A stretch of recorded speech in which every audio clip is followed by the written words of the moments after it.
So having a house as a rental sucks. Um, I don't have any rentals myself, but me and my wife, we were thinking about renting our house that we live in right now. And as we was going through the numbers, it just didn't make sense. So my house is worth about, so this is my house. It's worth about 300K. Now, we owe about 100 grand on it, and on which we're paying on a 6%, not 6%, but a we're paying at a 3.5 interest rate for a 30-year mortgage.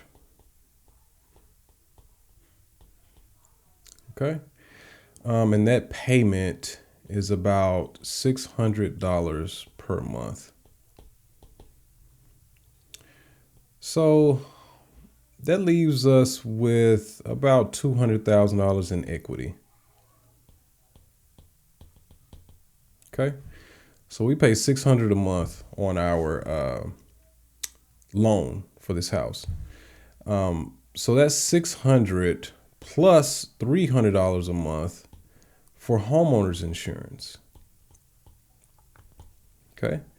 So we pay about $900 total for living in this house. So we pay about $900 to live in this house. Now, this house will rent for about $1,600 a month. So 1,600 minus 900 would be, okay, that's 16, 9, 10, 11, 12, 13, 14, 15, 15, right? I mean, 5, right? 9, 10, 11, 12, 13, 14, wait. No, actually, it's 7. So 7, right? Yeah, because 8 would be 17. Yeah, so 7. So we would keep about $700 renting this house. So we would keep about $700 renting this house. Now, the interest on this mortgage payment is about half. So half of this is interest. So, we can write that off. So we can write off about $3,000 because half of 600 would be 300. So we will be able to write off about $3,000 in interest every year. Okay. But, that's besides the point. So 1,600 for rent. So this place, our house will rent for 1,600 and we pay $900 to continue to own this house. $900. Okay. So we would keep about $700 a month. Now, for maintenance and everything, maintenance and whether or not you want to have property management and all of that. Usually what investors do is they, a very, very conservative number would be half of this. So half of this would be, what would it be? 2 goes into that 3 times. So 3, and then try not to use a calculator. So that would be 3, then that would be 6, 1, and then 10, 5, and then 0, 0, whatever. So 350. Yeah, that's, so something like that. So we'll just, this is something like this. Let's just bring the calculator out since we have it. I want to make sure my numbers are good. 700 divided by 2. 350. Okay, great. So this is what we would keep. So we would keep 350, and then we would have another 350 going into a CapEx budget. So this money right here would be going into its own account for capital expenditures. So these are basically operating expenses. That's what this would be. That's what this number would be. This would be to fund a budget. Fund a budget that we can pull this money out to pay for expenses, unexpected expenses. Okay. So this would fill up, this right here will fill this budget up.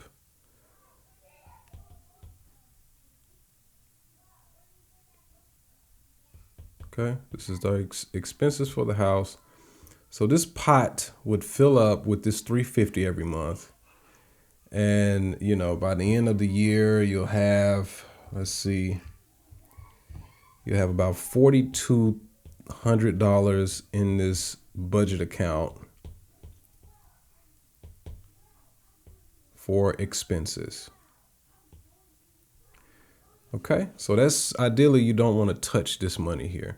So this is what you're keeping. We're keeping $350 per month. So we will be making about $4,200 a year on this house. $4,200. So that's about, it's it's $350 a month. It's pennies, bro. This is crazy. That's nothing. $4,200. It's something for someone, but $4,200 a month, and a year. And then with depreciation, the tax benefits that you get from real estate, you'll be able to keep most of this, if not all. Real estate is taxed very favorably, so you'll be able to keep all of this money. This doesn't look sexy, bro. The only thing that looks sexy is this. This is the only thing that looks really sexy. The equity. Houses, they appreciate. They appreciate more than other property types, because people, they're based off of whether or not people want to live in them, and people pay for everything that they buy monthly. So houses appreciate faster than other property types like multifamily and commercial, because multifamily and commercial properties, industrial, their value is based on the income those properties make. So their values are based on their income. Houses, their value are based on whether or not a family wants to live in a certain location, a certain area. So they will pay whatever to live there. So, 16, if we was basing this house off of if we was basing my house's value off of its rent, bro, the house would be worth about $160,000, because you can rent it for $1,600 a month. And if an investor was to buy the house and get a 10% return, which is ideal, well, not ideal, but it's kind of like the standard, a 10% return. That's how you kind of base values. You base it on whether or not an investor would pay cash and get a 10% return. That's kind of like, that's an okay deal. It's an okay deal. So this house is really worth $160K, but because it's a house and people really run its value, they run it. People base it off whether or not they want to live in this location, there is $140,000 of just pure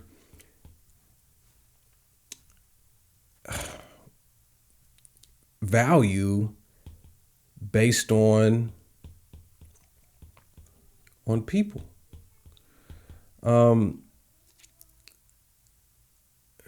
That's why houses are great for flipping and selling, but they're not great as rentals unless you use them as what, Airbnb or college housing. What else? Rent to own. Rent to own is another good one. You know, with these techniques, with these, when you do these techniques, I call them techniques. When you do these, man, you can you can get more rent per month.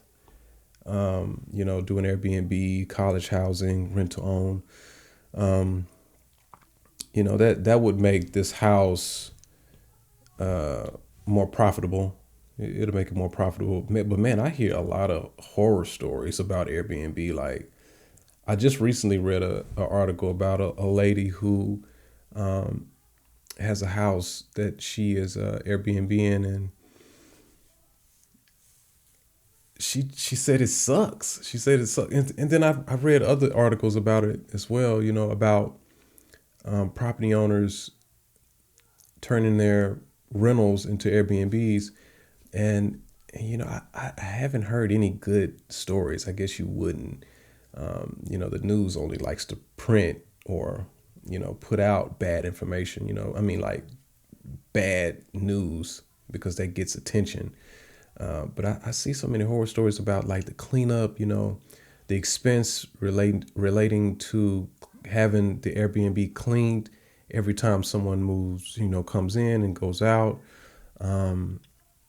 People sometimes with Airbnbs, people get in there and they stay in there longer than they're supposed to, and they trash the place. And it's kind of like for long-term rentals, every time a tenant moves out of a long-term rental, you have to do some things. There's things that you have to do to get it up to par for the next tenants to move in. But with Airbnb, that's like every 2 or 3 days you doing that. Sometimes, most of the time, everything is good. You just have to clean up. But I've read several stories in the news about property owners who have Airbnbs. They have sometimes they get these customers in there who like destroy the place. Not they don't wreck the place, but they leave it in such bad shape that the property owners have to go in there and spend some money to get it back up to par, and then they have to do it quickly because they got people waiting to get into this Airbnb. And it's just it sounds like a pain. It sounds like something that I wouldn't be interested in, Airbnb. But I guess it just depends. Because these are really, if you tailor them out, like if you make them tailor made for you and your area, they can be profitable. So you can't knock that just completely out of your list of possibilities, techniques of making money. So you can't knock it out completely, but man, when you're a beginner, you're trying to find ways to get going, to start making a significant amount of money. And you can't really do it with houses unless you can fall into, unless you can figure out a way to make Airbnb work, unless you can figure out a way to make college housing work. I don't know anyone who does this. I don't know anyone who does this. Or unless you can make rent to own work for you as well. Owner financing is another technique as well that you can use. But houses, as you can see, like houses really suck as rentals because these are gross rents. These are gross rental. Yeah, they're gross rents. So houses are gross rents. So gross rents mean that you get all the rent and then you pay all the expenses. Now, what you really want, you don't want a gross rent. You don't want gross rent. You don't want house rents. You don't want to really rent a house out. They are good for a portfolio. A portfolio of other property. You have to have other properties to make house rents work because they are stable. You're housing a family, and a family tends to stay in a house for a very long time. So I think that they are needed in a portfolio. And I've said this in other videos as well. You should have an eclectic mix of different property types. But you're trying to get going at first as a beginner. And to get going, you need to buy something that really makes money, because I think that, when you're getting going, if you gather up enough money from bird dog and wholesaling or flipping or whatever you're doing, if you gather up enough money to get a rental, you need to get a rental that will get you going, that will kick off some money for you so it can fund your investing career. And a gross rent, it won't do that, unless you can work some magic. A gross rent doesn't do that. Net rents are what you want. And net rents are triple net leases. So these leases are used with commercial properties.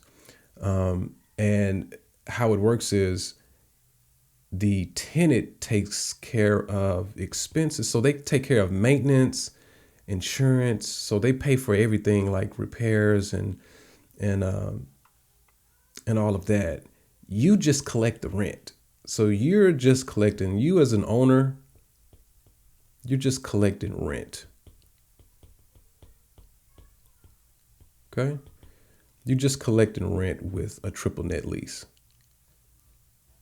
And that is ideal. That's what you want, because, commercial properties are housing businesses. And because of their budgets and all that, and the way that they have to count their money, businesses, they do it on an annual basis. And that's the reason why commercial properties rent the way they do. So this is my house and this is a commercial property. And let's just say they're both 1,500 square feet.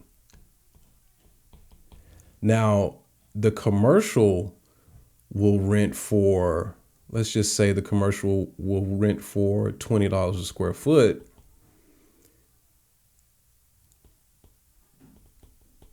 And this house will rent for $1.20 a square foot. Oh. So this house will rent for $1.20 a square foot. Okay. Now with houses, they do it per month. So this 120 would be times the 1,500 square feet. Okay. And then that would be, let's get the calculator out.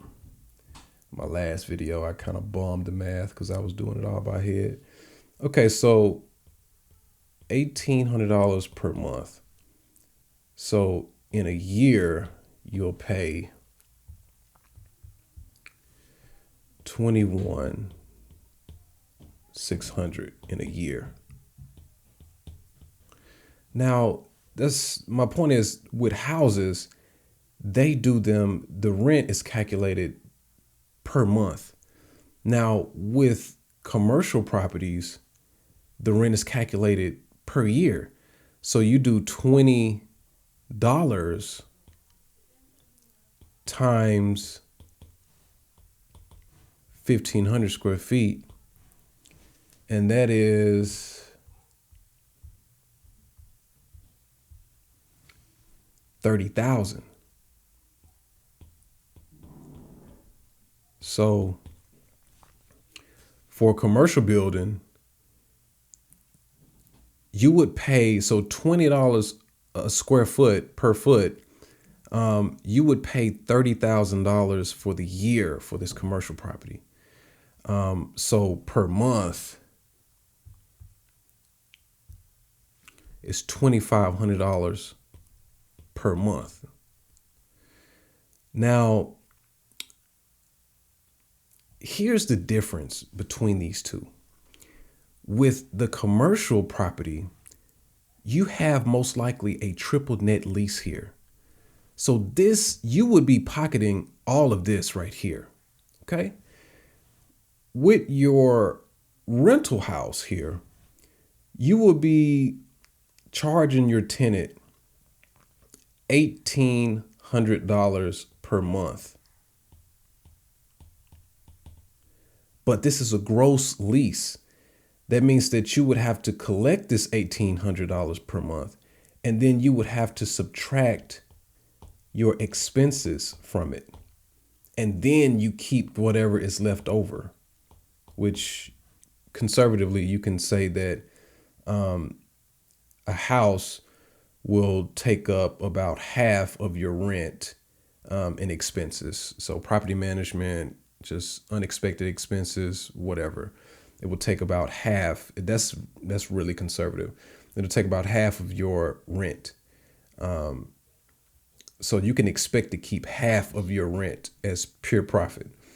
But look at here. Look at this. This is so you keeping $900 here, but you're keeping $2,500 there as a commercial property. In your commercial property. So they are.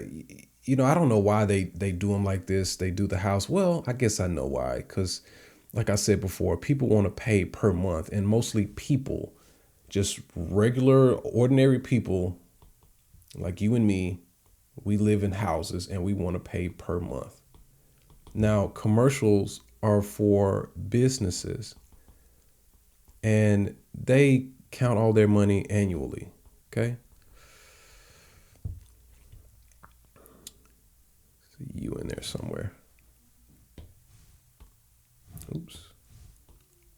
So, that's why they do them like this. Because, so annual, I'll just put year. But look at the difference between these two. This is a net lease. This is a net lease, and this is a gross lease. You want to sell your gross leases, but you want to keep your net leases, because look at the difference here. That's a difference of 25. I'll just write it over here somewhere. 25. Oops. 2,500 minus $900.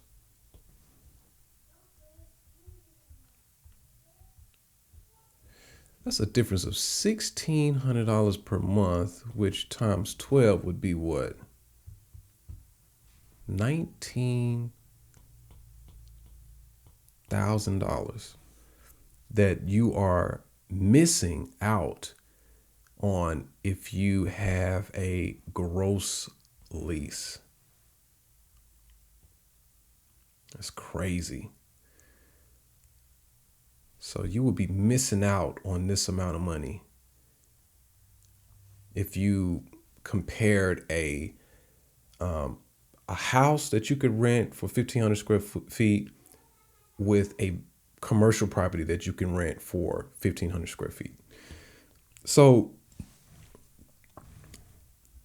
you want a net lease. You want you a net lease. You do not want a gross lease. So that's the reason why commercials and multifamilies work the same way. They're a little bit of a hybrid, but multifamily and commercial properties, their values are based on their NOI, net operating income. So you make more money with them. You make more money with net leases, because when an investor owns a commercial property, they're owning it to make money with it. Like, that's the point of having a commercial property or a multifamily property, is to make income. With houses, they're not really made to make income for investors. They're really made to house people in, so That's why it's best to flip houses. And you may, I'm not saying that you shouldn't rent them out. If you find one for a really good deal, then, rent it out. If you can be able to clear a lot of money and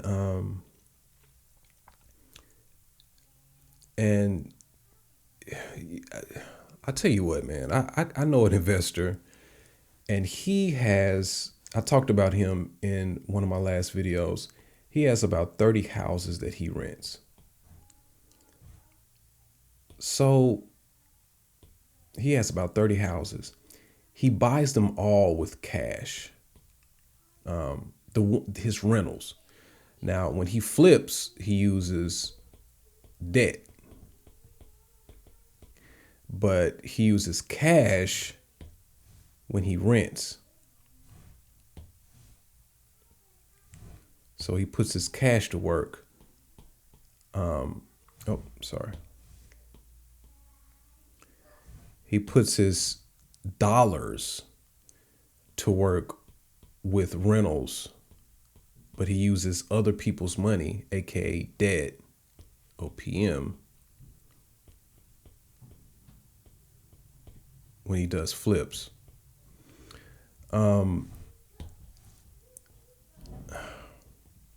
See, having a lot of rentals, having houses as rentals for him works because he has scale. So he has 30 houses, and I think he's getting about $800 a month from these houses on average. So 30 times 800 is $24,000 per month. So this is what he's making. And he's making this after his expenses.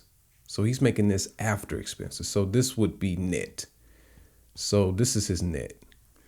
And his expenses, it includes for him, his expenses include money for unexpected expenses. He doesn't use property management. He manages them, his houses, himself. So this is what he's netting. He's pocketing about $800 from each house. So each house. So this is from each house. So that's about 24,000 total. Okay, so when you have scale like this, you can keep collecting houses. You can keep collecting houses, and he buys them cash. He doesn't have any loans, so he doesn't have any debt on them. So no loans. He just has cash, and it can work if you can buy the house cash. So if you can buy a house cash, and they can rent for about $800 to $1,000 per month, you can make houses work. You can make them work. But for a person like me, and then again, he's buying older houses, like 1940s to 1970s. So he has to put a little bit of money in them. He sells the ones that he doesn't get a really, really good deal on. So he only rents the houses that he finds that he gets a really good deal on. Like, one time he bought a house, and it was it cost him about 70 grand, and he could rent it for $1,000 per month. And he paid cash for it. So this is like, he getting he's getting $1,000 per month. So this house, he found it, paid $70K for it. So cash, $70K cash. He's getting $1,000 a month for it in rent. Even if you apply that 50% rule, like, for expenses, even if you apply that rule, you still making some good profit here, I believe. So let's see. So the 50%. So he's keeping $500 in rent. So he's making what is that? 6,000. Let me check and make sure, because sometimes I can do my simple math really wrong. So $6,000 a year in rent, over 70K. Oh, and then he put some money into it as well. But he said he didn't have to put that much into it. Okay. Let's just be conservative and say he put in, and say, yeah, let's say he put 20K in it. So now he's at 90K. So instead of 70K, let's do 90. That may make your percentages a little lower, but when you have scale, it really doesn't matter. So 6%. So he's getting a 6% return here. He's getting a 6% return here. You know, of course, if he had debt, he would be getting more. But also with debt comes risk. When you have debt, that's risk. Unless the debt is like, I agree with that this YouTuber Toby Mathis, I think is his name. He's a real estate guy. He says that your debt, you can justify having debt with houses, although he promotes buying houses cash as well. But he said you can justify having debt if your debt is less than 25% of your income,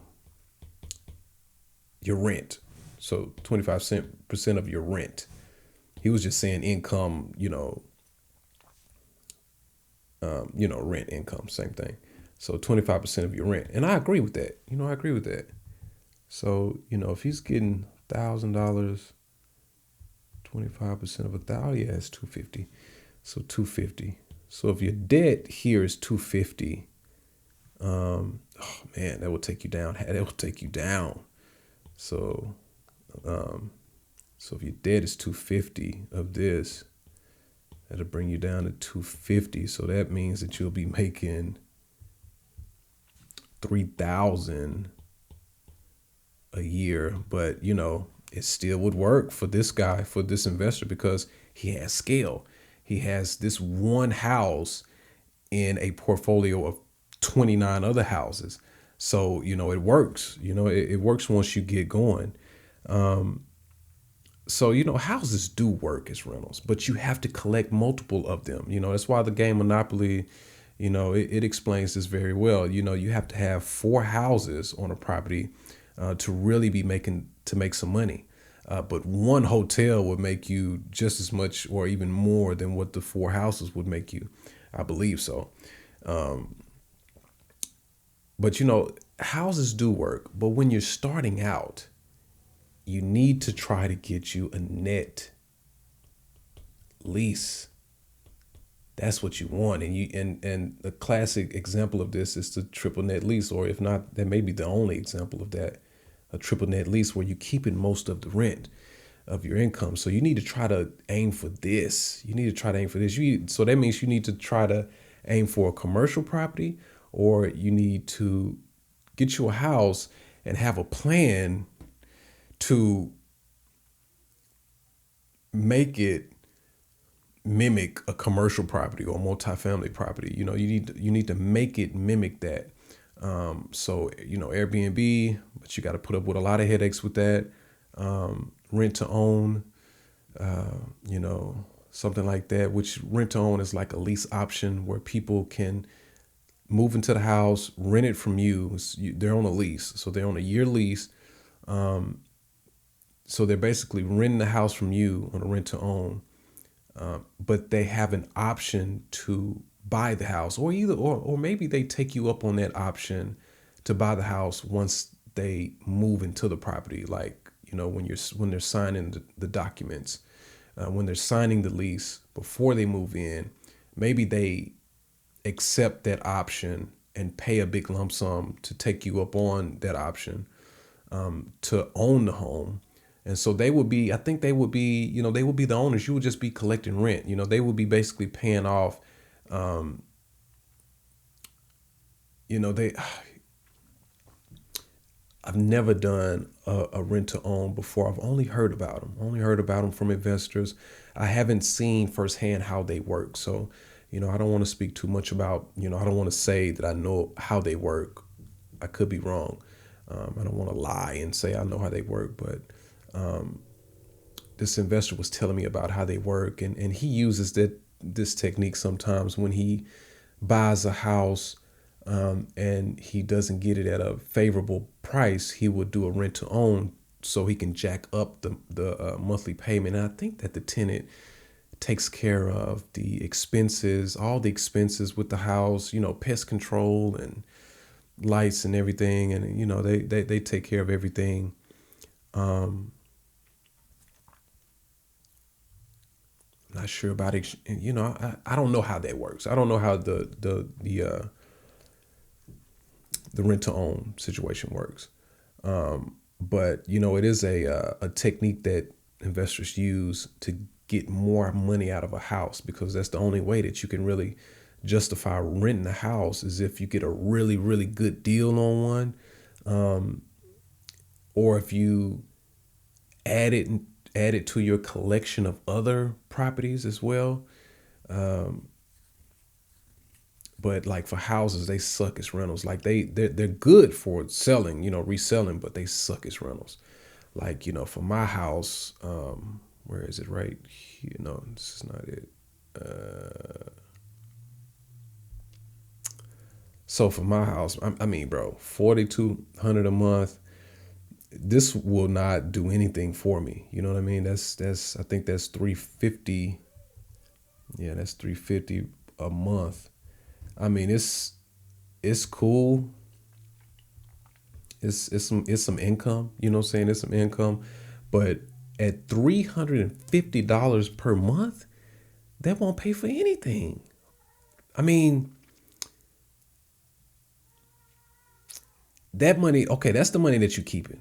That's the money that you keeping. Okay, you do have this budget here for expenses, but this is a low budget.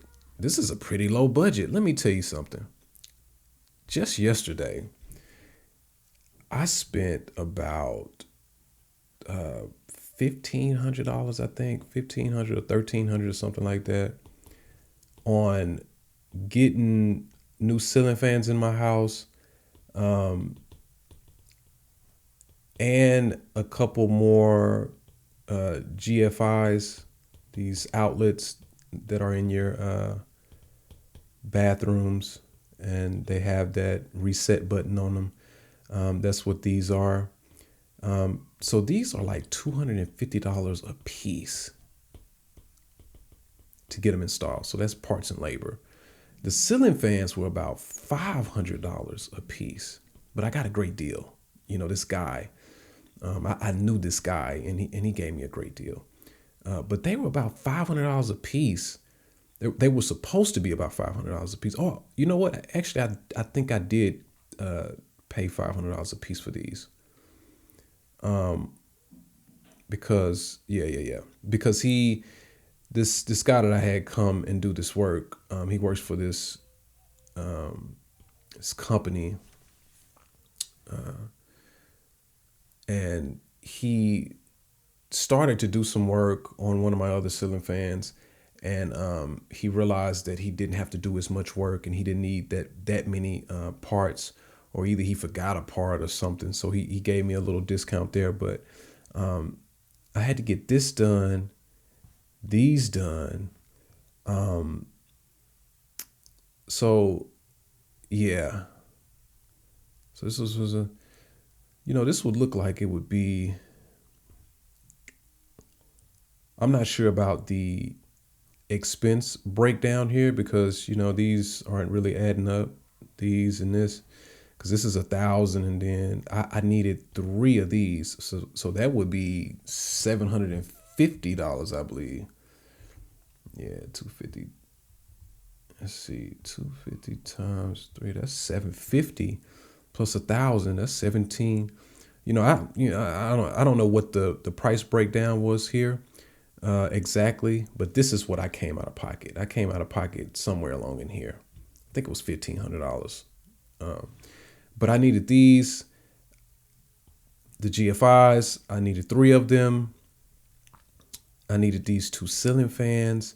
So that was $1,500. And then earlier this year, I needed some work done on my AC unit. And that was like a $2,500 job. I mean, that's how much I spent. It was like $2,500. Look at this. If my budget on my last slide, so my little budget that I keep, that $350 that's going into my CapEx, my expenses budget, if I rent out my home, it's $4,200. Now subtract this 2,500 I just spent, and then I understand, like, if you rent for more than a year, then your profits will most likely outweigh your expenses. But I just want you to see how expensive owning a home is. So this here, 12, 7, 3, 1. So now that budget is 1,700, and then let's subtract what I just spent yesterday, and this is $200. That budget now has $200 in there. This for this year, that budget will have $200 in it for this year. Now, what if something else comes up? What if the dishwasher goes out? And if I have a tenant living here and they call me and they're like, "Hey, the dishwasher's out," so what are you going to do about it? If I'm the tenant, I'm like, what are you going to do? The dishwasher's out. I need this done, ASAP. You can send appliance people out here, but the appliance people, if it's a simple fix, they can fix it. But if it's something that they can't fix on the first time they visit and look at the dishwasher, for instance, if they can't fix it that day that they come, then I would advise buying a new dishwasher or a new refrigerator or a new microwave, whatever you got them trying to fix. Because I went through this last year. I needed a new dishwasher, so I called the appliance guys to come and check it out. And they came out here like 4 times trying to fix my dishwasher, and they couldn't fix it. They couldn't get it fixed. They did things, and it kind of fixed the problem, but then it just persisted. So I ended up buying a new dishwasher when it was all said and done. But now I realize that if it's not a simple fix, they don't know what the hell to do do it. So these appliance people, you have to watch it when you got the appliance people coming out to fix your appliance, because they, some of them are certified with different brands, Whirlpool and G's. Some of these guys that work at these appliance companies, these appliance repair companies, some of them are certified, and some of them have experience dealing with certain brands of appliances. But if they cannot fix it the first time, you need to buy another one. That's my new rule. If I call them out here the first time, because they charge you for coming out, even if they don't fix it, they charge you this service fee, and it's crazy high for these guys. So when you got that going on, things with your AC, unless everything is just brand new, and so you don't have to worry about a lot of things, when everything is brand new for a couple of years. But eventually something will go wrong. Even if you do have brand new things, something will go wrong. So houses, they're very expensive to keep. So these small numbers, like 300, or even $500 a month in rent from a house, is nothing. You need at least $1,000 in rental income from a house for it to be worthwhile. You need to be clearing. This need to be net. You need at least that after your expenses. You need at least that coming in. This is after you split the money in half. So for gross, you probably need about $2,000 in rental income. That's gross. And then you half that so you can get your net, and you take that other $1,000 and put it into your budget for repairs and unexpected expenses and property management or whatever. But you need to be clearing $1,000 a month at least. So if you find a house that you can clear this with, and then also this budget right here, business owners don't like to include loans into this budget right here. I think you should. Your loan should be in here as well.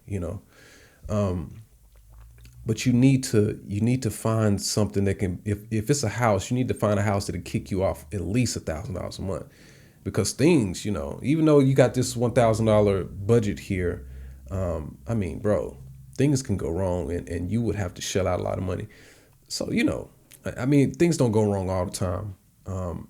With my expenses with my house, I just explained to you about, they happen out of a 10-year span. I probably spent, there's probably about 5 or 6 years in there where I had to like come out of pocket and like thousands of dollars to spend on different things that go wrong.